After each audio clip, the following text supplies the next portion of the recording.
हिमाचल प्रदेश में जो आर्थिक प्रबंधन और स्थिति है वो इतनी बेहतर नहीं जितनी होनी चाहिए एक ऐसे राज्य के लिए जो पहाड़ी क्षेत्र और पहाड़ी राज्य है, जिसने अभी अपनी आर्थिकी को आगे बढ़ाना है और साथ साथ चीज़ें और भी शिक्षा, रोजगार और उसके साथ। तो व्हाट इज द सजेशन, आप क्या इसके लिए सुझाव देंगे और इसको कैसे काटेंगे? और देखिए, ऐसा है कि आर्थिक स्थिति तो उतनी अच्छी नहीं है, लेकिन अब हमें करना क्या है? सबसे पहले तो एक चीज़ तो ये है कि हमें जो हमारा रेवेन्यू एक्सपेंडिचर है उसको थोड़ा कंट्रोल करना पड़ेगा। तो उसको आप कैसे कंट्रोल कर सकते हैं, ये देखना होगा। उसको कंट्रोल करने के लिए आपको अपने जो खर्चे हैं सैलरीज़ के ऊपर, इंटरेस्ट के ऊपर, सब्सिडीज़ के ऊपर, वो कम करने पड़ेंगे। तो उसमें ये है कि आपके पास ज़्यादा स्कोप नहीं है अब एम्प्लॉयमेंट को और बढ़ाने का, क्योंकि अगर आप अपने खर्चे कंट्रोल नहीं कर पाएंगे तो फिर उनको मीट करने के लिए जितनी रेवेन्यू चाहिए वो बड़ा मुश्किल है। क्योंकि पास्ट में इस तरीके से देखा गया है कि जो स्टेट गवर्नमेंट की रेवेन्यूज़ हैं वो बढ़ नहीं रही हैं, खुद की रेवेन्यूज़ नहीं बढ़ रही हैं। तो जो अगर थोड़ा बहुत दिखता है कि ज़्यादा आया है वो गवर्नमेंट ऑफ इंडिया से ग्रांट्स या share of taxes and revenues है, तो उसकी वजह से है। तो डिपेंडेंस आपका जो है वो सेंट्रल गवर्नमेंट पे बढ़ता जा रहा है। तो लॉन्ग टर्म तो स्ट्रैटेजी में यही कहूँगा कि अपना रेवेन्यू एक्सपेंडिचर कम करें, और दूसरा अपनी जो इन्वेस्टमेंट है उनको ज़्यादा प्रोडक्टिव बनाएं, उनसे रिटर्न आए, ताकि उसको भी यूज़ किया जा सके अपनी एक्टिविटीज़ के लिए। जिससे संसाधन जो सस्टेनेबल डेवलपमेंट के लिए जैसे वाटरशेड स्कीम बाकी इस तरह से जो कार्यक्रम थे उनको सफल संचालन नहीं कर पा रही है सरकार, जहाँ संसाधन में जुटाए जाते हैं लोगों को रोजगार भी मिलता है। तो इस दिशा में खास आपका क्या सुझाव रहेगा, क्या कोई ऐसी रिकमेंडेशन भी भेजती है इसलिए?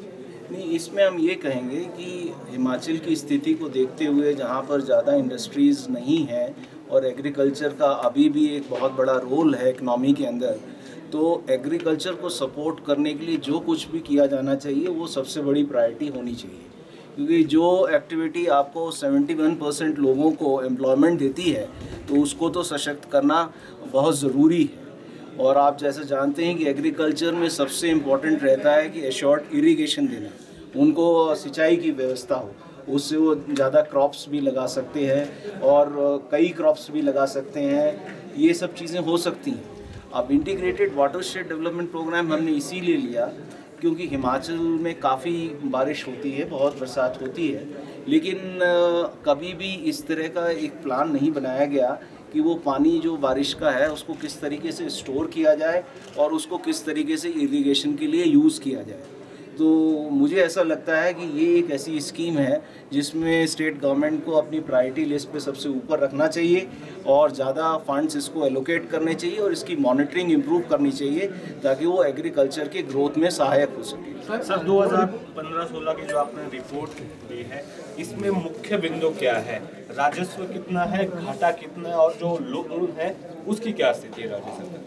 ये देखिए, पिछले साल से अगर आप कंपेयर करेंगे तो फिस्कल डेफिसिट सिचुएशन थोड़ी इम्प्रूव हुई है कि मतलब जो घाटा है, रेवेन्यू डेफिसिट तो है ही नहीं, रेवेन्यू सरप्लस हो गया है, फिस्कल डेफिसिट भी कम हुआ है। लेकिन आप जब उसका आंकड़ों के अंदर जाएंगे कि इसका कारण क्या है, कारण ये नहीं है कि स्टेट ने अपने रिसोर्सेज बहुत कर लिए हैं, कारण ये है कि गवर्नमेंट ऑफ इंडिया से ग्रांट्स जो हैं वो अधिक संख्या में आई हैं, 5,000 करोड़ रुपया ज़्यादा आया है, which has resulted in that. लेकिन ऐसा है कि ग्रांट्स इन एड का ऐसा नहीं है कि हर साल उतनी ही आती रहेंगी, हो सकता है किसी पर्टिकुलर ईयर में गवर्नमेंट ऑफ इंडिया ग्रांट्स कम दे, तो उसके ऊपर अपना पूरा डिपेंडेंस बढ़ाना या उसके हिसाब से अपने खर्चे प्लान करना एक बहुत प्रूडेंट स्टेप नहीं होगा। तो हमको ये देखना है कि हम हमारा फोकस ये रहे कि हम जो हैं अपने खर्चों के ऊपर कंट्रोल करें। आपने कहा कि 7 डिस्ट्रिक्ट ऐसी में है, उसके बाद डिजास्टर मैनेजमेंट इतना इफेक्टिवली काम होना वो नहीं हुआ, दूसरा फायर सर्विस पे और तीसरा सड़क निर्माण पे, तीनों चीजें ऑल टुगेदर, और शिमला भी उसमें आता। तो how do you see this, किस तरह से देखते सर आप? नहीं, इसमें हम ये देखेंगे कि डिसास्टर के अंदर ऐसा है कि फोकस जो गवर्नमेंट का रहा है वो रिलीफ एंड रिहैबिलिटेशन पे ज़्यादा रहा है, जबकि आजकल जो वर्ल्ड वाइड एक्सेप्टेड तरीका है उसमें ये है कि आप अपनी एक्टिविटीज़ ऐसे प्लान करिए, आप इतने प्रिपेयर्ड रहिएगा कि आप अगर डिसास्टर आता है उसका इम्पैक्ट आपके ऊपर ना हो। तो जो प्रीएम्प्टिव एक्टिविटीज़ हैं या जो प्लानिंग एक्टिविटीज़ हैं उनके ऊपर देना चाहिए emphasis rather than relief and rehabilitation. क्योंकि रिलीफ एंड रिहैबिलिटेशन जब नुकसान ऑलरेडी हो गया, इतने लोग मर गए या सामान नुकसान हो गया, तो वो खर्चा इतना प्रोडक्टिव नहीं है। प्रोडक्टिव खर्चा वो ज़्यादा माना जाएगा जो कि उस नुकसान को होने न दे। तो अपना जो फोकस है वो रिलीफ से हटाकर इस तरीके की चीज़ें प्लान करनी चाहिए कि अगर अर्थक्वेक आता है तो हम उसका इम्पैक्ट जो है वो जान माल की रक्षा जो है हम कर पाएँ और उतना नुकसान हमको ना हो। अभी जो टीसीपी बिल में अमेंडमेंट की है तो क्या आदित्य फिलहाल है जो इरेगुलर बिल्डिंग्स को रेगुलर करने के लिए इस बारे में क्या प्लान?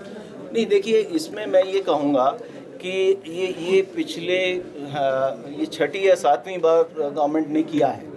तो ऐसा देखने में आया है कि जब ये पहली बार किया गया था उसके बाद इरेगुलर कंस्ट्रक्शन और बढ़े हैं, क्योंकि लोग ये उम्मीद करते हैं कि कुछ साल बाद फिर एक सा रूल आएगा, पॉलिसी आएगी जिससे ये फिर रेगुलर हो जाएगा। तो इससे इरेगुलर कंस्ट्रक्शन एक्टिविटी जो है वो बड़ी है। तो गवर्नमेंट को ये देखना चाहिए कि वो जो भी पॉलिसी ऐसी बनाए वो ऐसा हो कि जिसमें ये इरेगुलर एक्टिविटी उतनी ना बढ़े, और जो एग्जिस्टिंग है उनका एक असेसमेंट होना चाहिए कि कौन से ऐसे एरियाज़ हैं जहाँ पर वुलनरेबिलिटी लेवल बहुत ज़्यादा है, जहाँ पर मैंने आपको कुछ चित्र भी दिखाए कि जहाँ पर अगर अर्थक्वेक हिट करता है तो बहुत जान माल की नुकसान हो जाता है। तो गवर्नमेंट को ये देखना पड़ेगा कि इन एरियाज़ को मार्क कर यहाँ से लोगों को चाहे रिलोकेट करें या रिहैबिलिटेट करें, ताकि अगर कभी ऐसी इवेंचुअलिटी हो तो जान माल का नुकसान बचाया जा सके। ठीक है, थैंक यू।